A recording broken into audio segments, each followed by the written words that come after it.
بسم اللہ الرحمن الرحیم۔ السلام علیکم۔ والدہ کی خدمت کا بدلہ۔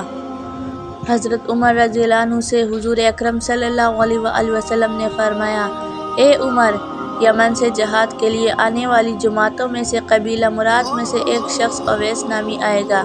اس کی ایک والدہ ہے جس کے ساتھ وہ حسن سلوک کرتا ہے، جس کی وجہ سے اللہ تعالیٰ کے ہاں اس کا یہ مرتبہ ہے کہ اگر وہ کسی بات کے متعلق قسم کھا لے تو اللہ تعالیٰ اس کی قسم میں اس کو ضرور سچا کر دے۔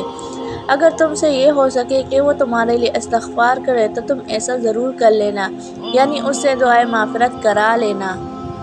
چنانچہ حضرت عمر رضی اللہ عنہ نے حضرت اویس قرنی رحمہ اللہ تعالیٰ سے ملاقات کی اور اپنے لیے مغفرت کی دعا کرائی۔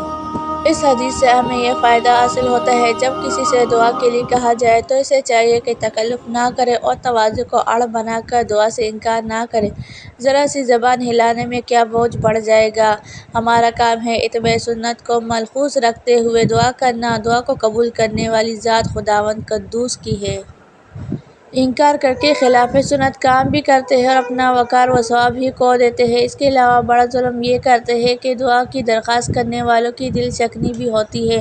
اس لیے خود بھی اپنے چھوٹے بڑے سے اپنے لیے دعا کی درخواست کرتے رہنا چاہیے، اور کوئی دوسرے چھوٹے بڑے ہم سے دعا کی درخواست کرے تو بخوشی قبول کرتے ہوئے اس کے لیے حسب منشاء دعائے خیر کرتے رہنا چاہیے۔